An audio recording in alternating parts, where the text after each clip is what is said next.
My name is Laura Winslow, and if there is one thing I have always been proud of, it is my ability to see the real person behind the numbers. I work as a client relations manager at Brightquill Solutions, a data analytics firm in the heart of Denver. The job sounds dry on paper, but in reality, it requires a sensitivity not everyone in this industry can grasp. I have always believed clients do not just need solutions, they need to feel heard, remembered, and sometimes they just need someone who asks how their weekend went. I stayed with this job mostly for my family.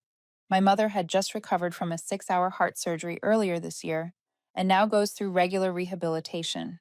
I am the primary income in the house, and even though no one says it out loud, I know my mother needs me to stay strong, steady, and ready to handle everything. Medical bills show up from nowhere like an agitated swarm. Because of that, all I have ever wanted was a job that stayed solid, no risk, no sudden shifts. I needed Brightquill, and I thought I had found a place I could build a future in. But things became unpredictable the moment Miranda Kepler stepped into my life as my direct supervisor. Miranda is the type who believes performance is the only measure of value. She loves spreadsheets with perfectly aligned numbers and hates anything that cannot be turned into a chart. To Miranda, clients were units of work, not people running businesses under the same pressure and emotion we face every day. From day one, I felt the coldness in her eyes. When I explained how I managed my clients, Miranda said one sentence I would remember for years. She told me not to bring emotion into the job. I smiled it off, assuming she was just trying to protect her process. But over time, I learned it was not advice. It was a warning. I usually arrive at the office an hour early to manage my work before an endless lineup of meetings. Every morning, I brew chamomile tea for my mother and leave it in her thermos so she can drink it when she wakes up. Only then do I head out the door. Those small rituals reminded me that I am not allowed to fail. I cannot make my mother worry. While I tried to maintain a steady workflow, Miranda grew increasingly irritated whenever she saw me jot down personal details about clients. To me, it was a way to remember who they were and what mattered to them. To Miranda, it was a waste of time. She repeatedly reminded me to follow the department's standard note template, the one that boiled every conversation down to a few cold lines. One time I was making notes after a call with a major client named Terrence. He had been going through a difficult period after losing his father. I simply saved the information so I would know the right moment to check in and avoid topics that might hurt him. Miranda passed by and looked at my screen as if I had committed a violation. She told me I had gone beyond my professional boundaries and that if I continued taking emotional notes, I would be seen as unprofessional. Behind that reminder was a tension I could not fully explain. I always felt Miranda saw me as a potential threat, not because I tried to be, but because major clients started requesting to work directly with me more often. One client, named Jeff, even asked to cancel a meeting with Miranda just to reschedule with me. I do not know how that information was relayed to her, but from that day forward, I felt the air between us shift. Miranda never reacted with open hostility. She chose subtler weapons. She edited my reports without telling me, removing anything tied to personal context. She sent emails recommending procedural changes that would eliminate my working style. She began calling me for sudden check-ins, questioning why my calls lasted longer than the standard limit. I wanted to keep the peace, but I also needed to protect my role. Between taking my mother to appointments and losing sleep over bills, I felt caught between two responsibilities. I needed this job, but I also needed to stay true to myself. Every time Miranda watched me with that analytical stare, I felt the warning in it. She did not like my presence here. One afternoon, David from the data analytics team stopped by my desk for help reviewing a shared client report. While standing there, he lowered his voice and asked if I was all right. He said Miranda had been tense lately, constantly shutting herself in private meetings with upper management. He also heard rumors that the company might undergo a large-scale performance evaluation initiated by the board. The news unsettled me, even though I did not know the details. If the company were under review, even small mistakes could be magnified. And I knew Miranda would want to protect her image at all costs. I left the office that day with a heaviness I could not shake off. When I got home, my mother asked why I looked so tired. I just smiled and told her everything at work was fine. But once I entered my room, I sat on the edge of my bed and let out a long breath. I knew I was stepping into the hardest stretch yet, and something deep inside told me something bigger was coming. I just did not know it would arrive much sooner than I expected. Since that evening, I started noticing every small shift in Miranda's behavior with a clarity I did not have before. Nothing came down like a sudden storm. It was more like steady drops on a metal roof, quiet but relentless. Hard to tell whether it was normal work tension or the early shape of something else forming in the dark. Miranda began requiring me to submit a report after every single client call, no matter how short, simple, or routine it was. I used to send weekly summaries, but now even a 3-minute update had to be forced into a rigid template that stripped every interaction of warmth. Every conversation was squeezed down to dry situation notes, forbidden to include emotion or anything personal. When I asked Miranda why, she simply said the company needed to ensure consistency, but I knew this was her way of tightening control over my work. At first, I tried to comply, thinking it was temporary or part of an internal audit, but within days, Miranda began sending my reports back, covered in red comments. She marked any sentence where I described a client's emotional state and told me to remove anything that was not a data point. I kept rereading each line, trying to see what mistake I had made, until I realized the truth. Anything that reflected my genuine care for clients was considered an error. It did not stop there. During a regular performance meeting, I discovered Miranda had silently altered my previous quarter summary. My contributions to client retention were trimmed down. Emails from clients thanking me were reclassified as team achievements. I knew that if I confronted her, she would twist it as a procedural adjustment. Her influence within the company was too strong for me to challenge outright. David was the first one to notice how cornered I was becoming. One afternoon in the break room, while we rushed through coffee before diving back into work, he looked at me and said, "I look like I have not slept in a week." I laughed and said my mother needed more care lately, but David was not fooled. He lowered his voice and told me Miranda had been stopping by the analytics department often, asking about data tied to my clients. He warned me to be careful, saying she had been tense in every meeting with upper management. The way he said it made me feel that something much bigger was moving behind the scenes. Meanwhile, Jessica, the new hire on my team, unintentionally became Miranda's extra pair of eyes. Jessica was bright, eager, and admired my approach enough to always observe and ask questions. But because she was overly enthusiastic, she often repeated to Miranda everything I did differently from the standard template. She meant no harm. She simply wanted to impress the higher-ups. I could not blame her. What worried me more was the way Miranda's cold smile appeared every time Jessica talked, an expression that told me she had confirmed something she had been quietly suspecting. Through all these changes, pressure built inside me more than ever. My mother needed checkups every 2 weeks, and our medication costs were rising day by day. I came home late, cooked for my mother, then stayed up finishing the reports Miranda assigned. I was so exhausted one night that I nearly fell asleep mid-edit. I needed this job. I needed stability, but I did not want to become a machine repeating lifeless procedures. I did not want to see clients as strings of codes, nor did I want to turn into a version of Miranda. That conflict pulled at me every single day. Then small rumors began drifting through the office like faint whispers behind a closed door. One afternoon, while heading to the parking garage, I overheard two employees from finance talking half-jokingly that Brightquill was about to undergo an internal review initiated by the board. One said he saw Miranda leaving a closed-door meeting with a face so tense she could barely breathe. The other said he spotted a restructuring plan on the CEO's desk. I stopped walking when I heard that. If the company were truly preparing for an internal audit, every employee, every department, every workflow would be put under a microscope. And if Miranda felt her position was at risk, she would do everything possible to influence the numbers she thought might hurt her. That made her recent actions toward me feel even heavier, sharper, more intentional. Inside the office, Miranda still carried her usual composure. She directed tasks with the precision of a blade, sharp and controlled. But sometimes, in the moments she thought no one was watching, I saw her restlessness. Her fingers tapped faster against the desk. Her eyes skimmed the documents with an urgency I had never seen in her, as if she were racing against time, trying to patch something that had already slipped out of her grasp.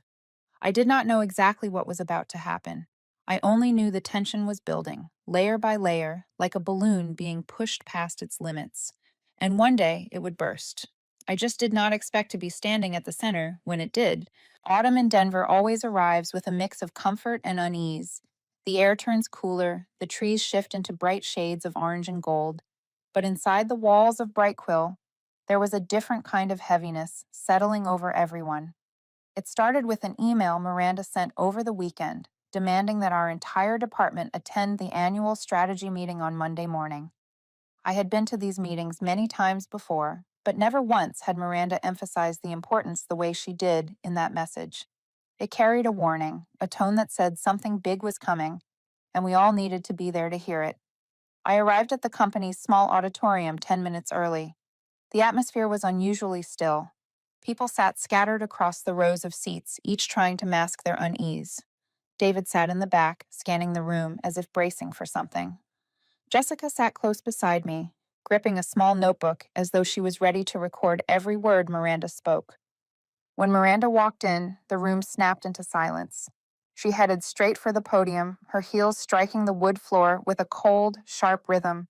Her eyes were knives, not the eyes of someone preparing to talk strategy. She looked like someone who had already made a decision and would not retreat from it. After giving a brief overview of market conditions, Miranda turned to me. She said I would be presenting the next section, the data system and client care process I had developed over the past year. I stood, feeling every gaze shift toward me. I steadied myself, opened in the slides, and began. I explained how I recorded key personal details, analyzed client behavior to predict trends, and how this system had helped retain several major clients over the past year. Some colleagues nodded gently. I saw David lean forward slightly, as if offering silent support. But Miranda stood beside the projector with her arms crossed, her face carved out of stone. When I finished, she stepped forward as though she had been waiting for this moment far longer than I had ever realized. She began with a dry remark that my presentation lacked professionalism. Before I could react, she projected a series of screenshots from my system onto the screen, filled with the notes I had written throughout the year. She said I had recorded far too much personal information about clients, that I was crossing professional boundaries, and that my behavior violated industry standards. She paused, stared straight at me, and then said that bringing emotion into my work proved I lacked the discipline required for a data technology company. I looked around the room. No one spoke. A few people lowered their heads, avoiding eye contact. The silence was heavy enough to crush breath. Miranda continued, saying I had damaged the consistency of the data, that my approach was not only a burden to the team, but could risk the company's reputation. Each sentence cut through the years I had poured into this job. I tried to stay composed, but all I could think of was my mother lying in treatment, the medical bills stacked inside my living room drawer, the late nights I spent finishing work just to keep us afloat. A wave of dizziness hit me, making my legs tremble. I could not understand why Miranda needed to do this publicly. The humiliation was deliberate, unmistakable, and then it hit me. The moment she had been waiting for was not to embarrass me. She was preparing the ground for something worse. Miranda opened the folder containing the entire system I had built over the past year.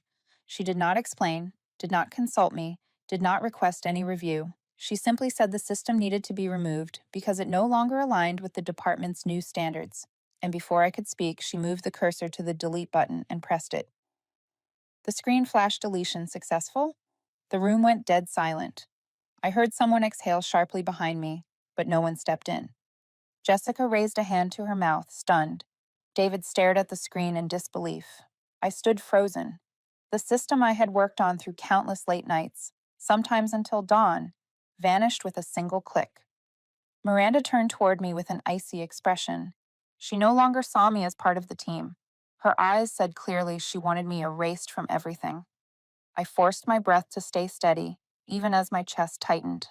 I thought of my mother, of the fact that I could not lose this job, of the months I had spent working myself to the bone just to keep my family standing. In that moment, I was trapped between fury and despair. I knew that from the second Miranda deleted that data, nothing would ever be the same. At that point, I did not understand why Miranda had to do it. She tried to justify it by saying my system no longer fit the new strategy, but deep in her eyes was something else, something like relief. as if she had just removed a threat she had feared for a long time. What I did not know yet was that the deleted data contained evidence pointing to a series of errors Miranda had been trying to hide since last quarter. Deleting the system was not just aimed at me. It was Miranda's way of protecting herself from the consequences of decisions she had made long ago. I left that meeting with heavy steps, feeling as though the floor had started to collapse beneath me. I had no idea that one click would trigger a chain of events Miranda would not be able to control, and I had no idea that within minutes my life would shift in a direction I never expected. When I stepped out of the meeting room, it felt like I had just left a space with no oxygen. Every step grew heavier, and the sound of my shoes hitting the hallway floor echoed like someone knocking from a distant, unfamiliar place. I did not dare look at anyone. The way people avoided my eyes as I walked out told me enough. No one wanted Miranda's attention just because they showed sympathy for me. I leaned against the cold wall outside the auditorium, trying to steady my breath. Every time I thought about all my data disappearing, a sharp pain spread through my chest, as if something inside me were being squeezed. It felt like the only proof of a year's worth of work had been stripped away in an instant. My mind jumped to my mother's face, pale after surgery, struggling each morning to take a few steps, just as her doctors instructed. I wondered what I would do if I lost my job. I did not have time to finish the thought because my phone buzzed in my pocket. I looked at the screen. An unknown number from Chicago.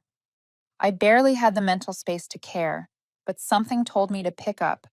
When I held the phone to my ear, a woman's voice introduced herself as a senior executive from Northbridge Consulting. She said she had been following market reports, noticed several major Brightquill clients mentioning positive experiences with me, and Northbridge wanted to discuss a potential collaboration. I could hardly believe what I was hearing. I told her I was busy and would call back, then hung up, still shaken. Before I even exhaled, the phone buzzed again. This time it was Silver Peak Systems.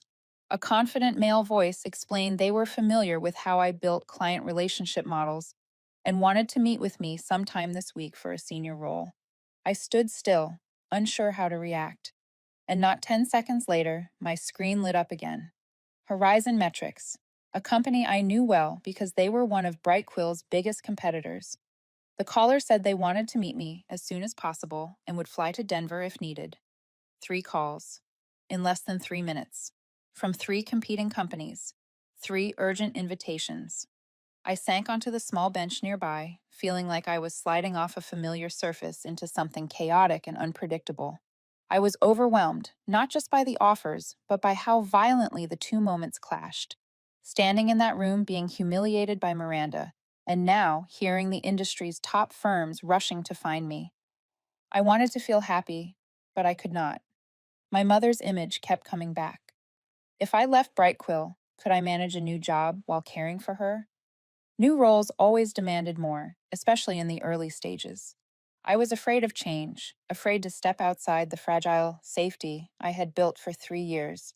But more than anything, I feared Miranda would smear my reputation if I left. She could say anything to protect herself, and in this industry, reputation sometimes mattered more than experience. I was sinking into those thoughts when I heard quick footsteps. Jessica ran up to me, her face pale as if she had witnessed something terrible. She glanced around the hallway to make sure no one was listening, then whispered. Jessica said Miranda had sent a report to upper management before the meeting even started. In that report, Miranda wrote that I had repeatedly violated procedures, taken emotional notes, and caused inconsistencies in departmental data. Jessica said she had accidentally seen the email while printing documents at the shared printer. She hesitated, clearly trying to soften the blow, but finally admitted Miranda had placed all the responsibility for last quarter's issues on me. A cold wave ran through me. It was not just that Miranda had erased a year of my work. She was also building an entire false narrative to protect herself. I did not know what to believe anymore. I looked at Jessica and saw genuine worry in her eyes. She said she admired the way I worked and could not stand to watch me be harmed unfairly. I thanked her, but inside I felt more unsettled than ever. I knew this was no longer a simple clash of working styles. This was a quiet war Miranda had planned well in advance. And if I stayed at Brightquill, not only my job, but my reputation could be destroyed completely. I stood and walked toward the elevator. I had no idea what I would do next, but one thing was certain. I could not let Miranda continue shaping the story however she wanted. As the elevator doors closed, I caught my reflection in the small mirror, tired eyes, but sharper than they had been minutes ago. 3 calls from 3 major competitors, along with Jessica's warning, had opened a path I never expected. A dangerous one, but maybe the only way out. I pulled out my phone again. The 3 numbers still sat in my recent calls, like doors waiting for me to choose one. And in that moment, I knew what had happened in that meeting room was only the beginning. Everything was about to change. And this time, I would not let myself be swept away without fighting back. The next morning, I walked into the office with a heavy heart and, strangely, a frightening clarity. I had barely slept. The calls from those 3 competing companies kept looping in my mind like a scene replaying itself. Jessica's warning would not stop echoing either. I even dreamed of Miranda standing under a harsh white light, her face stretched with anger, while I stood in the center of a room going dark around me. When I opened my eyes, I knew everything had gone far beyond what I could endure. When I stepped into the office, I sensed something was off. People were speaking more quietly. Some looked at me from a distance, then quickly turned away. I overheard whispers about a department-wide meeting at 10 in the morning, announced by Miranda through an internal email sent at 7. No one knew the agenda, but everyone could guess the real purpose. Miranda wanted to take control of the narrative after yesterday's incident. She wanted to calm the team, but I knew better. She wanted to tell the story her way before anyone else could speak. By 10, people packed into the large meeting room, like birds seeking shelter from a storm. I sat in the third row, far enough not to draw attention, but close enough to watch Miranda's expression. She stood at the front with her posture straight, hands resting on the table like a politician about to address reporters. When the room settled into silence, Miranda began speaking in a strangely calm voice, as though deleting a year of my work had been nothing more than a small procedural misunderstanding. She talked about the company's new strategy, about professionalism, and about the need to eliminate inconsistent work habits. She insisted the data had to be aligned to a single standard for the upcoming internal review. She said the department needed unity and trust in her leadership. I listened to every word, every syllable, and with each one, I saw more clearly how she was reconstructing the entire story. She was turning the destruction of my work into a grand strategic decision. When Miranda shifted to the importance of discipline, I knew I could not sit still another minute. A whole year flashed before me. The nights I stayed up late fixing reports, the after-hours calls I made to check on clients, the careful notes I kept so they felt truly seen. And all of it was erased because Miranda feared losing her position. I stood up. The entire room froze. Every pair of eyes turned my way. Miranda stopped mid-sentence, her brows lifting as if she could not believe I had dared to interrupt her. I drew in a deep breath, feeling every beat of my heart, then said I had something to say. I announced that I was resigning, effective immediately. A wave of silence swept across the room, thick and solid. Somewhere behind me, someone dropped a pen. Jessica raised a hand to her mouth. David looked at me with a mix of worry and respect. Miranda did not react for a few seconds, but when she caught her breath, she launched into an attack so sharp it was clear she had prepared the script long before. She said I could not handle pressure. I did not understand what it meant to work in a disciplined industry. She said I was abandoning the company at a time when they needed unity most. She emphasized that no major firm would hire someone as undisciplined as I. I listened, did not interrupt, did not respond, and when she finished, I looked her in the eye, fear gone for the first time. I said I was not leaving because of pressure. I was leaving because a year of my work had been erased in an act of absolute disrespect. I said a real workplace does not destroy an employee's contributions just to protect a superior's image. Every sentence I spoke made the room fall even quieter. Then the door at the back of the room swung open. The CEO of Brightquill, Jonathan Pierce, stepped inside. Everyone stood. I assumed someone had alerted him about what was happening. Inside the company, people always described him as calm and fair, but the look he gave Miranda was not calm, not this time. He told us to continue the meeting without any explanations. Miranda tried to regain control. She said I had ignored procedures, that deleting the data was necessary to avoid risk during the internal review. But the more she talked, the more contradictions spilled out. She said the system was unimportant, yet claimed it affected the entire quarter. She said I was unreliable, yet admitted every major client preferred working with me. Mr. Pierce tilted his head, his expression unreadable, but it was clear he heard the contradictions. I did not need to say anything else. The truth was revealing itself through her own words. I gathered the documents on the table, adjusted my coat, and walked out of the room. Behind me, Miranda's voice trembled in a haze of frantic explanations. I did not look back. For the first time in months, I felt like I was moving in the right direction. I did not know what waited ahead, but I knew one thing with absolute certainty. I would never forget this moment, the day I walked away, the day everything began to change. I left Brightquill that afternoon feeling both lighter and strangely hollow. But only 2 days later, I signed a contract with Northbridge Consulting. Everything moved faster than I expected. In the first interview, they were clear. They were not looking for an employee. They were looking for someone who could lead the entire client experience of the company. And when they offered a salary 3 times what I earned at Brightquill, along with flexible hours so I could take care of my mother, I knew I had found the exit I needed. What surprised me was not the salary. It was how confidently they said they trusted my abilities without needing anything more than the results customers had already spoken about in the market. On my first day at the new office, I felt the difference immediately. No one looked at me with suspicion. No one demanded that I prove my choices were justified. They simply asked where I wanted to begin and what I needed to bring my ideas to life. The office was smaller than Brightquill's, but everyone was full of energy. For the first time, I felt like I had arrived in the right place, a place where human value mattered as much as data. Within my first week, my phone hardly stopped ringing. Vernon, the business owner I once helped through a difficult restructuring phase. Constance, who ran the textile company whose 15th anniversary I never forgot. And then Brick, the owner of a small but influential chain of bookstores. They all reached out, asking if they could work with me now that I was at Northbridge. I had not contacted anyone, I had not mentioned leaving Brightquill, but they heard the news through industry circles, and once they learned I had chosen a new home, they began considering a move of their own. Their warmth caught me off guard. Some asked about my mother's health. Some said they appreciated how I had treated them in the past. Others admitted they had lost trust in Brightquill when the company's processes became more mechanical. I listened, but always answered neutrally. I did not want to pull anyone with me. I only wanted to focus on my new role. While I was settling into Northbridge, David called me late one evening. He did not text first, just called, like it was urgent. When I answered, he exhaled hard and said I needed to know what was happening at Brightquill. According to him, Miranda had started sending emails to upper management, blaming me for every inconsistency in the last quarter's data.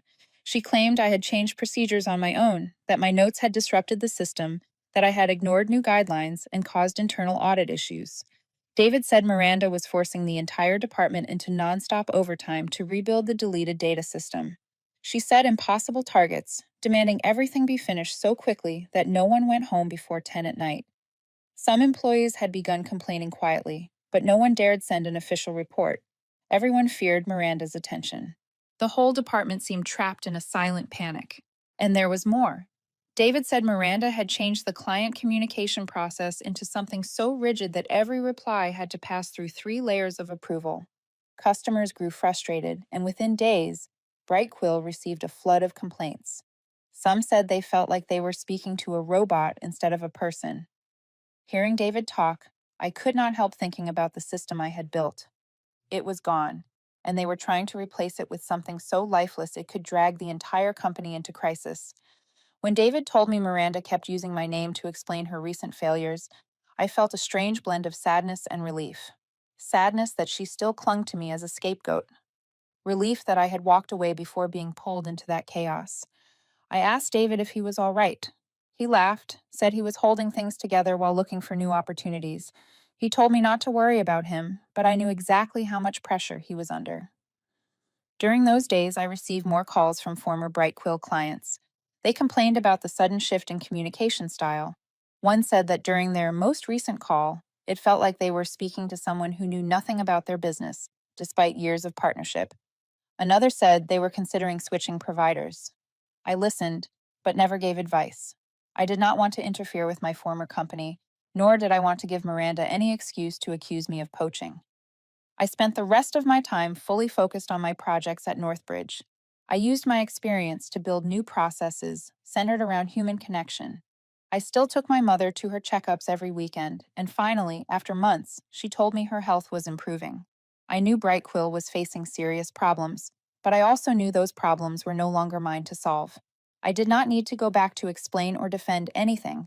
I only needed to move forward. And I had a feeling this was only the beginning of a domino effect Miranda never saw coming. News of the chaos inside Brightquill reached me not only through David, but from sources I never expected. One early morning, while preparing for a meeting with my Northbridge team, I received an email from a former client.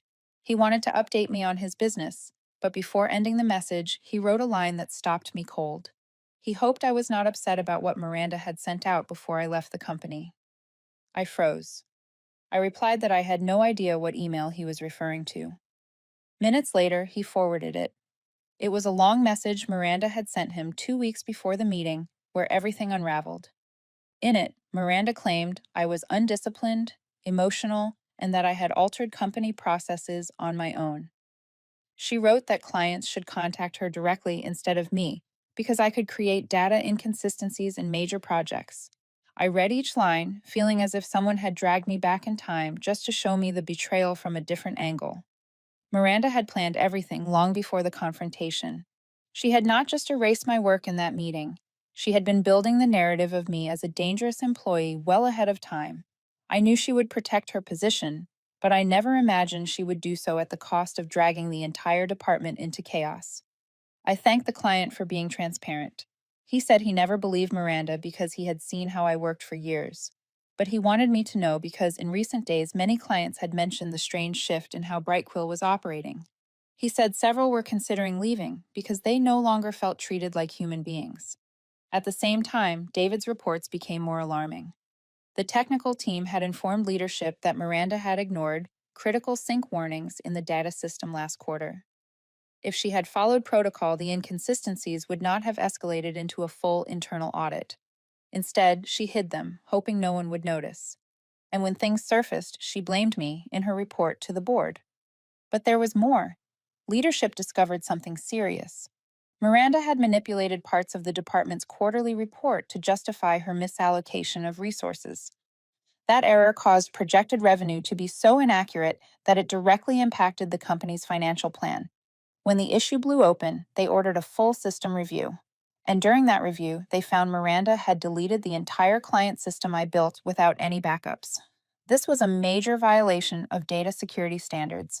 Even though I had left the company, most of Brightquill's client structure still relied on the foundation I created.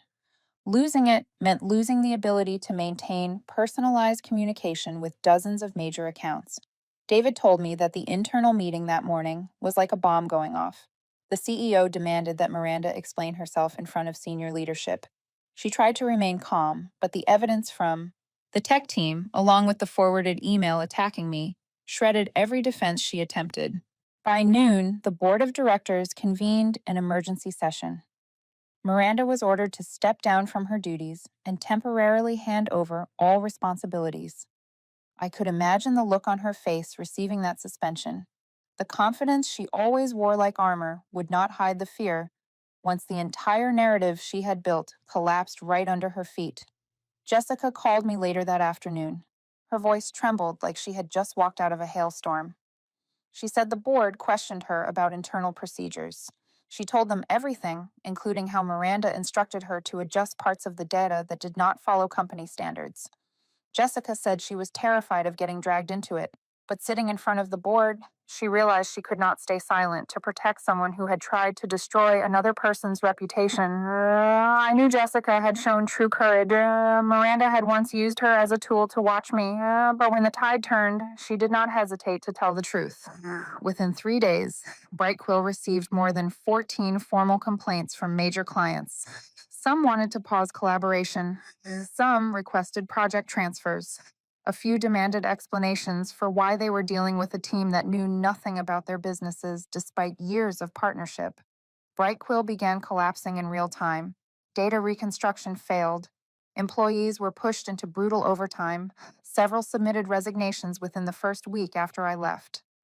Segments of the client base fell away like a domino chain, hitting every tile in its path. One evening, I sat by my apartment window, watching Denver light up as night settled in. I realized the collapse had nothing to do with me leaving. It happened because Miranda had dragged the entire system toward the edge with her own decisions. I had been the final link she tried to use to cover her mistakes. When that link was pulled, everything she built crumbled the way it always would, and the story was not done. I had a feeling the days ahead would bring even more upheaval. What happened to Brightquill did not make me happy or vindicated, but it made me appreciate my new work at Northbridge even more. As soon as the crisis at my old company began spilling into the market, Northbridge decided to accelerate a long-planned project. They wanted to build a completely new client experience system, one that not only served existing clients but created a signature identity for the entire firm. They put me in charge, giving me full creative control, full authority to design, implement, and train the team according to my own philosophy. In the very first meeting with the executive team, the CEO said plainly that they wanted Northbridge to become the first company in the industry to put people at the center of every process. And the person they chose to lead that shift was me. Hearing that felt like watching the last missing piece finally fall into place after years of trying to make sense of the puzzle. I started by building a comprehensive blueprint based on the principle I had believed in since my first day in this field: humans first, processes second. Not because processes do not matter, but because any process, no matter how optimized, becomes meaningless if it fails to understand people. I spent 2 weeks meeting every team involved: analytics, customer care, strategy, and even the engineering group. I asked them questions no one had asked before. What do customers really want? What do they like, dislike? How do they feel when working with us? I wrote down every insight, not for an internal report, but to build the foundation of a more human-centered system. Once I had what I needed, I built the new experience model. It had 3 core parts: intelligent personalized notes, response pacing based on a client's emotional state, and a human-evaluated touchpoint analysis, not just numerical data. I emphasized that every client had a story, and our job was to understand that story, not crush it into rigid columns of data. Then came the training phase, something I had been looking forward to. I designed a 4-week program blending soft skills, data analysis, and building personal connections. During each session, I used examples from real experiences I had at Brightquill. A few people recognized the clients I mentioned and asked how I remembered so many details. I told them the truth. There was no secret. I simply cared. The team's reaction surpassed everything I expected. They not only learned the method, but they also embraced it. One employee said it was the first time she felt empowered to work like a real person instead of a scripted system. In their eyes, I saw a reflection of who I used to be years ago. That feeling convinced me I had chosen the right path. Results came faster than I imagined. Within 2 months of the pilot, Northbridge's client retention improved noticeably, not through flashy numbers, but through steadiness. No more complaints about slow replies or shallow communication. Instead came thank you messages, constructive calls, and longer meetings about long-term partnerships. Then something unexpected happened.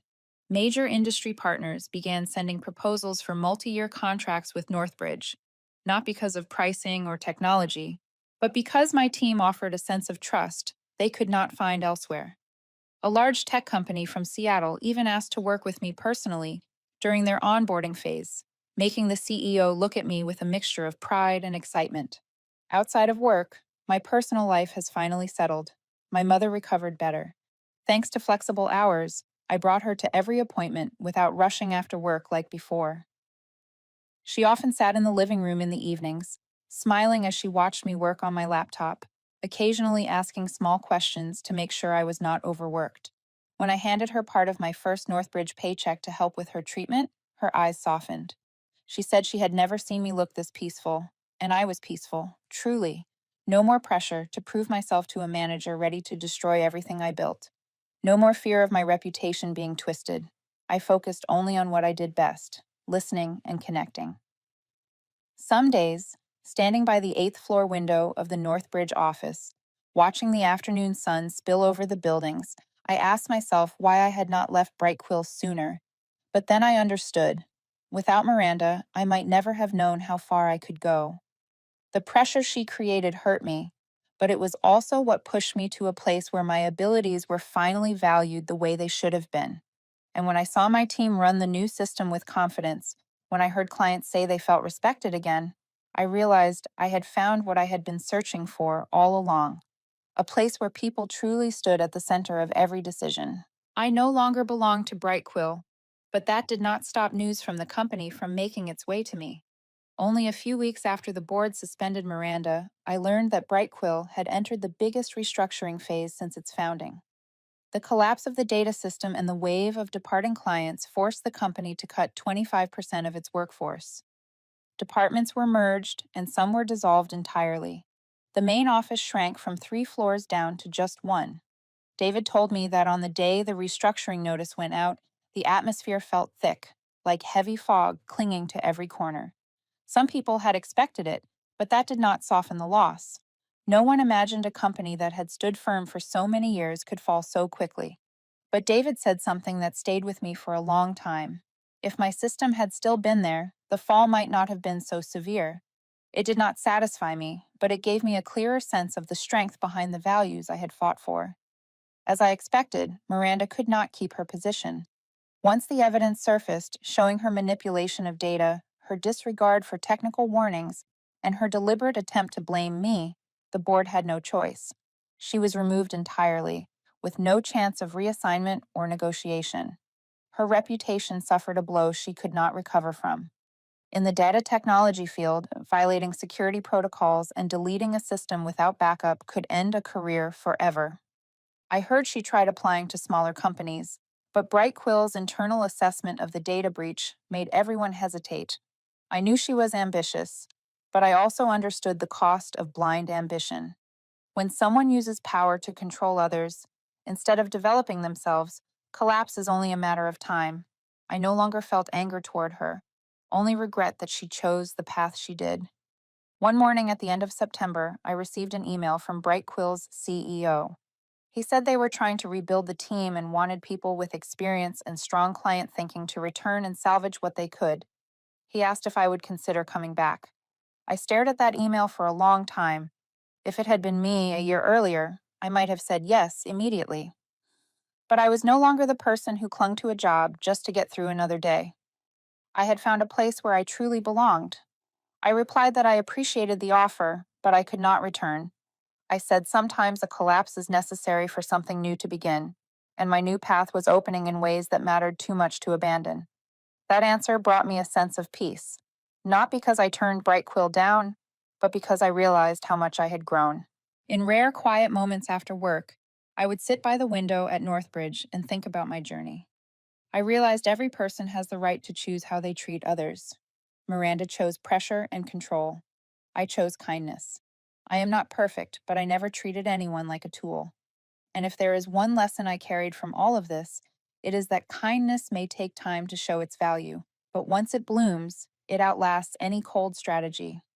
I also understood that my success did not come from rigid spreadsheets or mechanical procedures. It came from listening to people's stories, from after-hours phone calls, from remembering the things they cared about, and from putting humans at the center of every interaction. No software can replicate that. No report can capture it fully. One evening, at the end of the year, Northbridge held its employee recognition ceremony. I brought my mother with me. She wore the blue sweater I had given her for her birthday the year before. We sat in the front row, and when my name was called for the Client Experience Innovator of the Year award, she squeezed my hand. Her hand was small and cool, but I could feel the pride radiating from her eyes as I walked to the stage. Standing under the lights, I looked at the faces of my new colleagues, the ones who had believed in my philosophy from the start. The applause echoed through the hall, and I thought about the path that brought me to that moment. None of it had been easy, but if I had to start over, I would still choose kindness, even knowing it would hurt sometimes. Looking down at my mother smiling in the front row, her eyes shining, I felt my heart fill, leaving no room for old sadness. I knew I had lived true to my values, and that was the legacy I wanted to leave, not just for Northbridge, but for myself.